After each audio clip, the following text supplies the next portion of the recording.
Salut tout le monde, j'espère que vous allez bien aujourd'hui. Alors on garde les bonnes habitudes, hein. On pense aux deux petits boutons abonnement et petit pouce, ça sera gentil de votre part. Aujourd'hui je vais vous montrer une recette qui est assez intéressante. Cette recette, elle est tirée d'un pot-au-feu de pigeon. À la base, c'était une soupe de truffes que faisait un grand chef nommé Bocuse. Cette recette, je l'ai faite en restauration avec du pigeon. Je faisais un pot-au-feu de pigeon. Ensuite, je décortiquais la viande, je mettais là-dedans avec une croûte et je mettais ça au four. Mais aujourd'hui, je vais faire un peu différemment parce qu'il se trouve qu'il me reste du canard de cuit. Il se trouve qu'il me reste du jus de canard. Je vais donc faire ça avec le canard que j'ai. Donc, je vais déjà commencer à chauffer mon bouillon. Donc là, au niveau aromate, il n'y aura pas grand chose à rajouter, vu que c'est déjà assaisonné. Donc, moi j'ai préparé des légumes que j'ai tous coupés à peu près de la même façon. Ceux que j'ai pu tourner, je les ai tournés. Et bien sûr, je vais faire la même recherche que la dernière fois. C'est que je vais les cuire de façon chronologique. Pour qu'ils restent tous croquants jusqu'au dernier. Qui cuit en 15 minutes, c'est-à-dire celui-là. Après, moi, évidemment, vu que mon canard est déjà cuit, je n'ai pas besoin de le cuire. Je vais juste le réchauffer dans le bouillon quand les légumes seront cuits.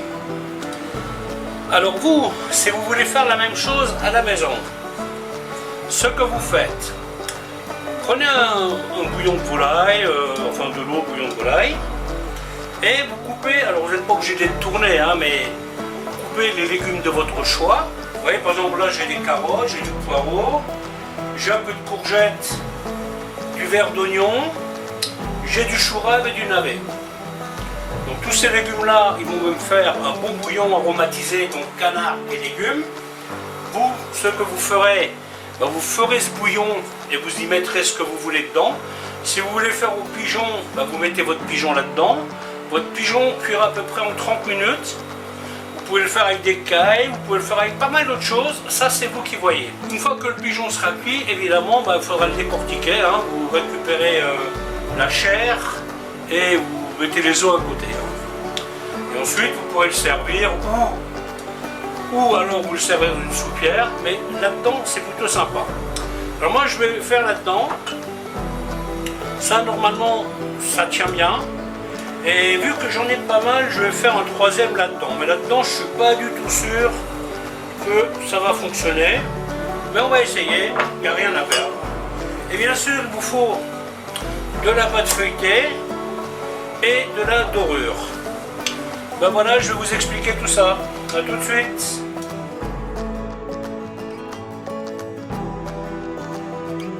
Donc en attendant, je laisse ma pâte feuilletée au frigo. Et ce que je vais faire, parce que là je viens de me rendre compte d'un truc, c'est que mes légumes ils sont tournés un petit peu gros pour ces petits ramequins là.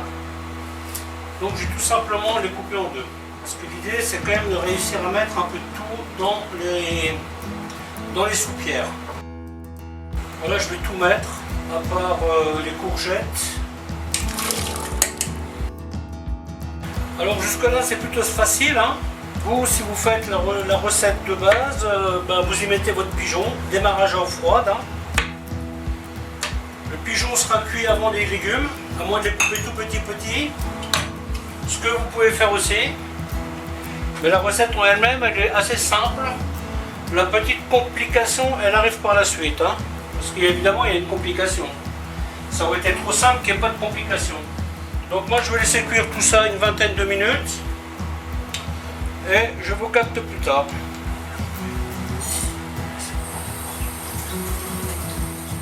Les courgettes sont cuites.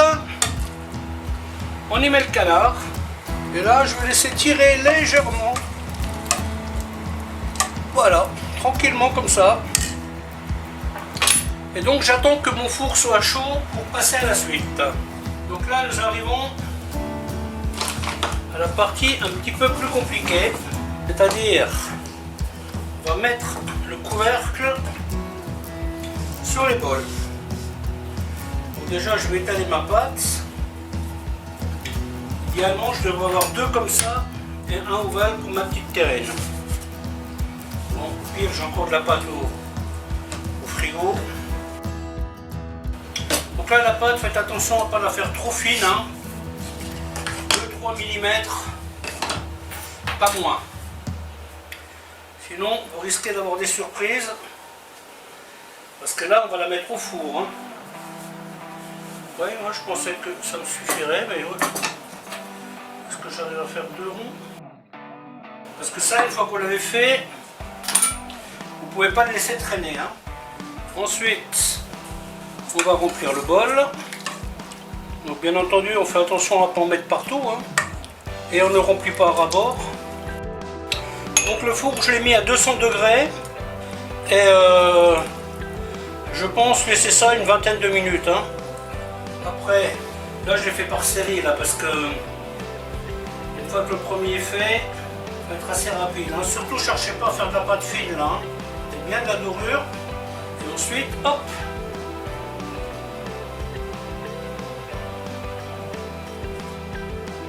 On va un peu le deuxième. Ça serait bête qu'ils tombent tous les deux. Hein. J'aurais mieux fait de rester sur ma première idée et prendre l'assiette. Voilà, tac, vous voyez. Ensuite, bon là il ne faut pas traîner, hein, parce qu'avec la chaleur en dessous,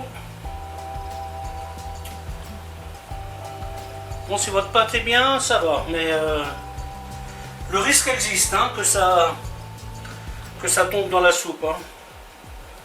Alors à la maison c'est pas dramatique, hein, mais quand ça vous arrive au restaurant, je peux vous dire, vous avez un peu les nerfs, hein, parce que vous êtes obligé de recommencer. Allez hop, je vais mettre ces 2 premiers au four. Ah, celui-là il est sans garantie par contre. J'ai jamais fait des moules grands comme ça.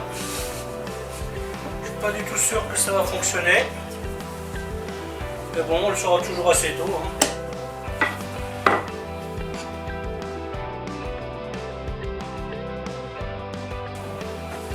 Là j'ai mis un peu la dose. Là pour être prudent là. Déjà il y a un petit trou. Ça c'est pas bon. Alors si j'arrive à tirer un peu dessus, hop. Voilà, il ne faut pas traîner. Hein. Là, vous n'avez pas le droit de traîner quand vous faites ça. Sinon, c'est la cata. Bon, pour le moment, ça se présente bien. On verra quand ça sera cuit. Hein.